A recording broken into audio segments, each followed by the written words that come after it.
Bom dia a todos, graça e paz do Senhor Jesus seja com todos nós. Uma ótima sexta-feira para todos. Hoje é dia 4 de março de 2022. Seja muito bem-vindo ao nosso devocional de hoje. Hoje já vamos entrar aí pelo livro de Levítico. Hoje vamos começar a leitura então do livro de Levítico. Levítico de alguma forma vai dar sequência ao Êxodo, né? Interessante inclusive o texto que a gente vai ler.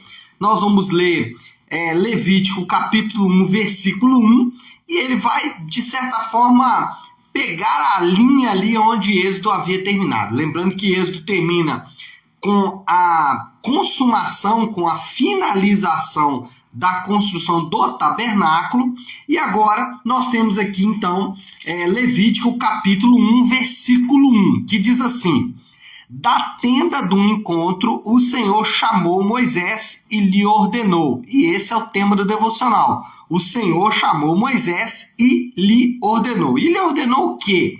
Versículo 2 disse: Diga o seguinte aos israelitas: quando alguém trouxer um animal como oferta ao Senhor, que seja do gado ou do rebanho de ovelhas. Quando a gente fala de Levíticos, e quando a gente vai estudar o livro de Levítico, não Levíticos, né? Levítico, quando a gente vai estudar o livro de Levítico, a gente tem que ter em mente que o livro de Levítico é o livro que melhor ilustra a santidade de Deus. Por exemplo, nesse início aqui, os primeiros 5 capítulos do livro de Levítico, Deus vai estabelecer ou vai ensinar o povo um complexo sistema de sacrifícios. Ele vai falar ali do sacrifício, por exemplo, do holocausto, sacrifício pelo pecado, no capítulo 1. No capítulo 2, a oferta de cereal. No capítulo 3, a oferta de comunhão. No capítulo 4, a oferta pelo pecado. Estou lendo aqui rapidamente, nós vamos passar por cada um deles. No capítulo 5, a oferta pela culpa.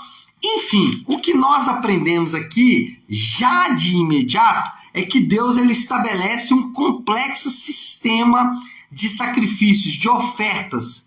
E muitas vezes esse complexo sistema, por ser muito complexo, acaba nos afastando aí desse livro maravilhoso. Agora, quando olhamos para o livro de Levítico, a gente tem que entender que o livro de Levítico ele vai ilustrar de forma perfeita a santidade de Deus. Agora, para lermos o livro de Levítico, a gente precisa de algumas instruções preliminares, algumas informações preliminares. Quais são essas lições preliminares, lições iniciais que a gente tem que ter aqui ao estudar o livro de Levítico? Primeiro, a relação com o livro deve ser a mesma com outros livros. Nós não podemos pegar o livro de Levítico e tentar fazer algumas coisas com ele aqui que a gente não faz com outros livros da Bíblia, mesmo com livros do Antigo Testamento. Vamos entender isso melhor? Aqui o que a gente tem é o seguinte: Deus ordenou um formato amplo de ofertas. Quando a gente lê aqui, Deus ele é detalhista em cada uma dessas ofertas. Ele fala como deve ser feito com a oferta por holocausto, como deve ser feito com a oferta de cereal, como deve ser feito com a oferta, por exemplo, aqui do capítulo 3 de comunhão, pelo pecado, pela culpa. Enfim, Deus ele vai ordenar um formato para cada uma das ofertas. E nós não podemos querer recriar os eventos do Antigo Testamento. Preste atenção, porque isso é fundamental não só na leitura de Levítico, mas também na leitura de todo o Antigo Testamento. Nós vamos ter aí no mês de abril o início, vamos ter uma Academia da Nave, que eu quero anunciar aqui de primeira mão, né? Vamos ter uma Academia da Nave com o professor do Carisma, Braulio Brandão. Ele dá aula sobre hermenêutica, e depois no mês de abril e mês de maio nós vamos ter uma escola da nave só sobre hermenêutica, interpretação bíblica. E uma das coisas que a gente vai estudar lá é isso: a gente não pode tentar recriar os eventos do Antigo Testamento na nossa própria vida. Por quê? Porque os eventos do Antigo Testamento, eles apontavam para uma realidade futura. Então eu não posso olhar aqui para o texto do Levítico e tentar encontrar alguma coisa para a minha própria vida. Eu preciso tentar encontrar apontamentos para uma realidade que seria futura. No caso aqui, para Jesus. Eu vou dar um exemplo de como Paulo, depois você pode ler com cuidado, mas como Paulo usou em Romanos capítulo 9, a narrativa do Êxodo, ele usou para explicar como Deus é misericordioso e justo. Lá em Romanos 9, Paulo vai dizer o seguinte, que Deus ele exerce misericórdia com quem ele quer e exerce compaixão com quem ele quer. Paulo está pegando um texto do Antigo Testamento, está pegando um texto do Êxodo e ele está fazendo uma aplicação à realidade da vinda do Messias. Então, quando a gente for ler o Antigo Testamento, a gente tem que sempre ler o Antigo Testamento, não tentando recriar os eventos. Então, um outro exemplo aqui, para poder ficar bem claro, é as muralhas de Jericó. Você não vai ficar dando 7 voltas ao redor aí de alguma coisa que você queira, pensando que as muralhas de Jericó vão cair novamente. Isso é errado. O que as muralhas de Jericó estavam fazendo é apontando para uma realidade futura. E aí a gente pode pensar, por exemplo, que as muralhas de Jericó eram a barreira intransponível que nós teríamos que romper, que é a barreira do pecado, e que por nós mesmos nós não conseguiríamos, mas que em Jesus essas barreiras, essa separação que havia entre nós e Deus, ela cai de forma milagrosa em Jesus. Então, o ponto aqui inicial, essa primeira explicação sobre o livro de Levítico é que nós temos que ter uma mesma relação que temos com Levítico, temos com outros livros do Antigo Testamento. Mas, em segundo lugar, nós temos que entender que tudo que está nas Escrituras é importante. Eu não posso também descartar o que está na Bíblia. Bom, o povo, ele precisava aqui aprender a ser cuidadoso na entrega das ofertas. O que Deus vai fazer aqui nesses primeiros 3 capítulos é mostrar para o povo o seguinte, olha, vocês precisam tomar cuidado, vocês têm que ser zelosos quando vocês forem fazer as suas entregas de oferta. Vocês não podem fazer isso de qualquer maneira, vocês não podem entregar de qualquer maneira. E quando a gente olha para esses sacrifícios aqui, a gente pensa às vezes que Deus simplesmente esqueceu disso aqui. Preste atenção, os sacrifícios, eles não foram simplesmente esquecidos. Deus não pegou tudo isso que ele ensinou aqui e simplesmente esqueceu, jogou fora. Porque se por um lado, no primeiro ponto aí, a gente destacou o fato de que pessoas, elas supervalorizam os eventos do Antigo Testamento, tentando até recriá-los, outros simplesmente descartam. Eu me lembro de um pregador que disse o seguinte em uma pregação, que em Jesus, Deus fez todo esse sacrifício aqui de Levítico e pronto, acabou, não tem mais nada. Então ele disse o seguinte, Deus fez o sacrifício, pronto, está tudo pronto, está tudo terminado. É verdade? É verdade, mas não é toda a verdade. Porque a ênfase, preste atenção, a ênfase não está no pronto. Deus fez tudo, pronto, acabou, está tudo concluído. Não. A ênfase está no sacrifício. O que nós precisamos aqui ao ler o livro de Levítico e todo o Antigo Testamento é nos lembrar que um sacrifício foi feito por nós. A ênfase não está no pronto, a ênfase está no sacrifício. A ênfase está no fato de que Deus não simplesmente esqueceu das suas ofertas, esqueceu do seu cuidado. Nós não podemos simplesmente ignorar o que Deus ensinou, jogar fora e falar assim, olha, isso que Deus ensinou aqui foi para aquela época, não tem qualquer validade hoje, eu não preciso usar isso hoje não tem mais nenhuma representatividade para mim, não. A ênfase não está no pronto, a ênfase está no sacrifício.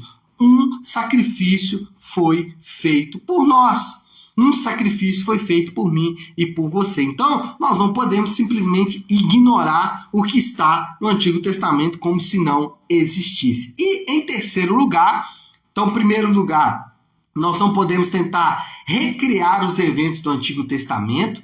A nossa relação com o Antigo Testamento tem que ser a mesma de outros livros, ou de outros livros da Bíblia, óbvio, né?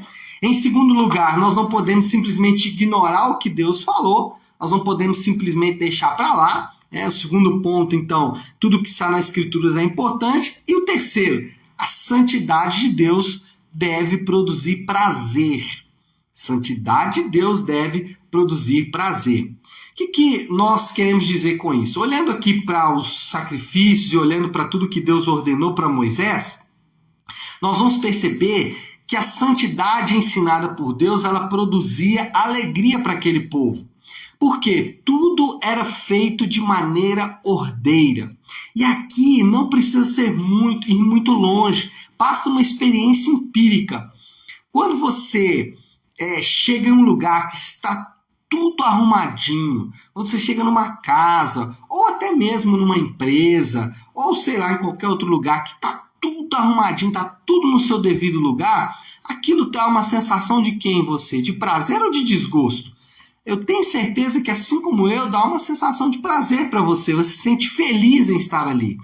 E o que Deus propõe quando Ele apresenta aqui a sua santidade através aqui dos sacrifícios, Ele estava mostrando exatamente como essa santidade deveria produzir prazer. Quer ver um outro exemplo? O que chamava a atenção na vida de Jesus em relação aos fariseus era exatamente porque ele ensinava como quem tem autoridade. A forma como ele ensinava era uma forma santa, e isso produzia prazer nas pessoas. Então, santidade não tem a ver, ou muitas vezes quando falamos de santidade, pode produzir uma sensação muito ruim.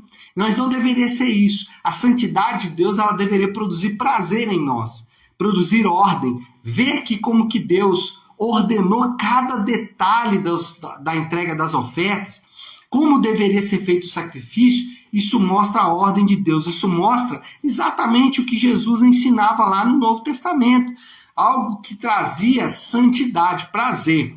Eu gosto de dizer que a santidade, ela não é um monte que nós devemos subir, mas ela é um palácio ao qual nós habitamos.